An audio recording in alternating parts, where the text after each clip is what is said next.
नमस्कार विद्यार्थी मित्रांनो, सर्वप्रथम स्पर्धा परीक्षा राज्यशास्त्र या यूट्यूब चॅनलमध्ये आपलं सर्वांचं स्वागत आहे।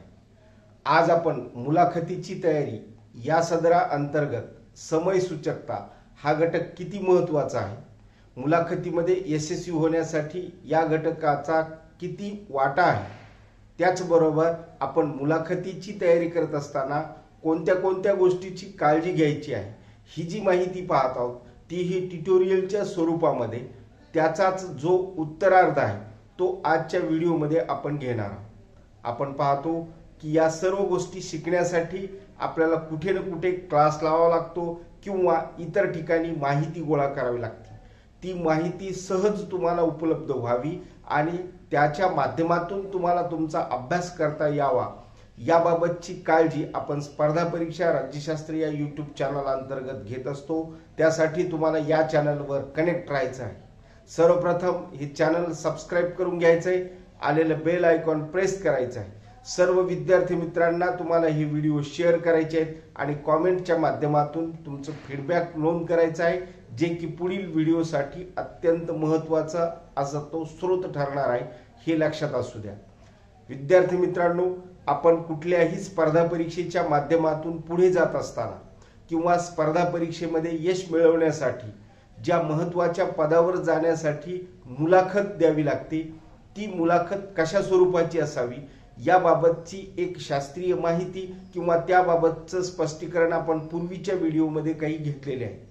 त्याचा भाग आणि त्यानंतरच्या काही गोष्टी आपल्याला समजून याव्यात आणि त्या समजत असताना आपल्याला काही कृती करता यावी या उद्देशाने आपण महत्त्वाच्या टप्प्यावर आजच्या या व्हिडिओमध्ये माहिती घेणार आहोत।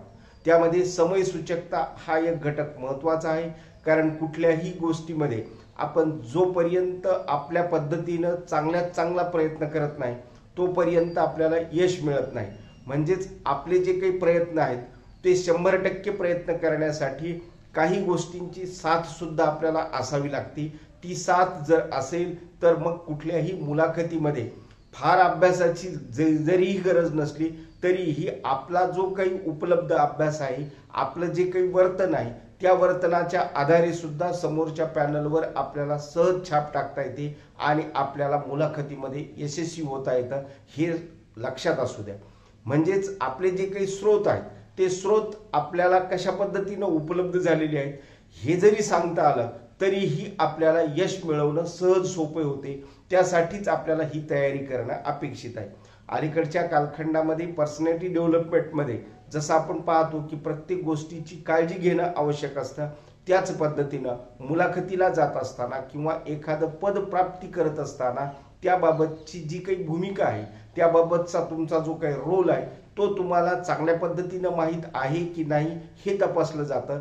त्याच्यासाठीच या सर्व बाबी तुम्हाला माहीत असाव्यात आणि त्याच तुम्हाला चांगल्या पद्धतीने या ट्युटोरियलच्या माध्यमातून करता याव्यात, हे आपल्याला या ठिकाणी लक्षात घ्यावे। म्हणजेच आपण हा जो काही भाग आहे तो भाग चांगल्या पद्धतीने समजून घेऊ शकतो। त्यासाठी आपण काही जे काही मुद्दे देतो, आपली जी काही पद्धत म्हणजेच मेथड जी काही वापरतो, त्या मेथडमध्ये आजच्या म्हणजे 5 जे काही आपण मुद्दे दिलेले आहेत ते पुढील पद्धतीचे आहे। त्यामध्ये नंबर 1 किंवा पहिला जो काही मुद्दा आहे तो आहे शिष्टाचाराचा।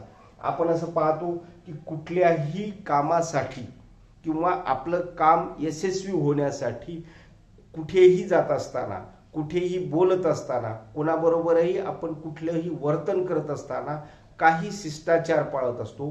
तशाच पद्धतीने मुलाखतीच्या तयारीसाठी किंवा आपण ज्या पोस्टसाठी मुलाखत देणार आहोत त्या तयारीसाठी तिथे जात असताना काही शिष्टाचार त्या मुलाखतीच्या ग्रहामध्ये सुद्धा तुम्हाला पाळावे लागतात आणि त्याची म्हणजेच ज्या पोस्टसाठी आपण जाणार आहोत ती पोस्ट कोणती आहे याबाबतची जशी इत्थंभूत माहिती लागते, त्याबाबतचे शिष्टाचार आपण कोणते पाळावेत ह्याची माहिती आपल्याला सर्वप्रथम करून घेणं अपेक्षित असते।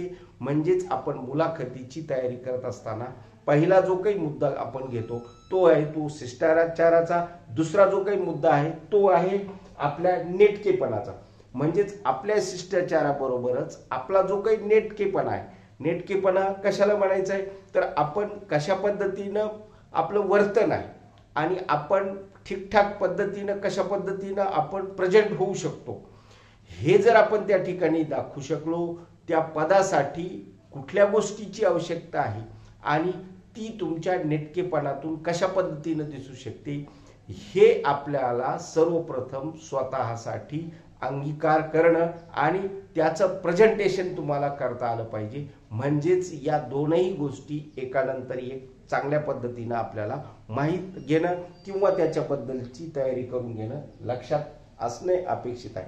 आता नेक्स्ट जो काही मुद्दा आहे म्हणजेच या तर दोन गोष्टी कॉमन झाल्या, परंतु ज्या वेळेस आपण काही प्रश्नांची उत्तरे देत असतो, आता हे प्रश्न आपण मागच्या काही व्हिडिओमध्ये याच्याबद्दलची माहिती पाहिलेली आहे, परंतु ज्या वेळेस काही प्रश्नांची आपण उत्तरे म्हणतो त्यावेळेस त्या प्रश्नामध्ये तिसरा जो काही मुद्दा आपण या ठिकाणी दिलेला आहे तो आहे अंदाजित उत्तर न देणे. म्हणजेच आपण एखादा प्रश्न तुम्हाला विचारलेला आहे आणि तो प्रश्न तुम्हाला येत नाही, मग येत नाही तर अशा वेळेला तुम्हाला किंवा आपल्याला अंदाजितपणे उत्तर देण्याची पद्धत किंवा तशा पद्धतीची आपली तयारी आपण ठेवतो आणि काहीतरी अंदाजित उत्तर देऊन वेळ मारून नेण्याचा प्रयत्न करत असतो.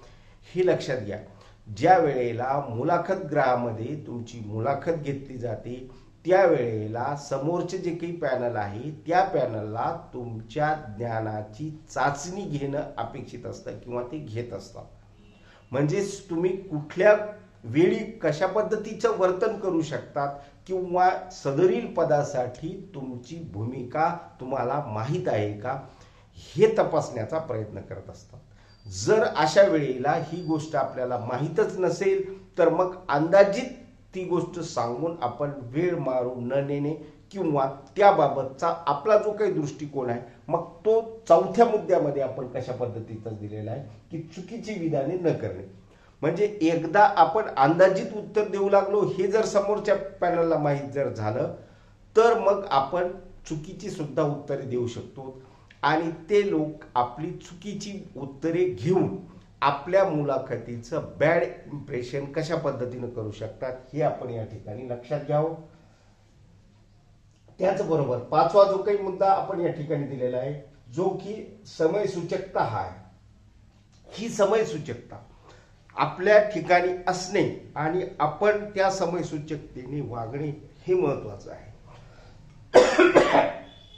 ही समय सूचकता म्हणजे हे जे काही पाचही जे काही मुद्दे आहेत या पाचही मुद्द्यामध्ये सर्वात जो काही महत्वाचा मुद्दा, एखादी गोष्ट आपल्याला माहित नाही किंवा एखादी गोष्ट ज्यावेळेस आपल्याला अंदाजितपणे करण्याची वेळ येते त्यावेळेला आपल्याला आपल्या समय सूचकतेने काही गोष्टी करता आल्या पाहिजे.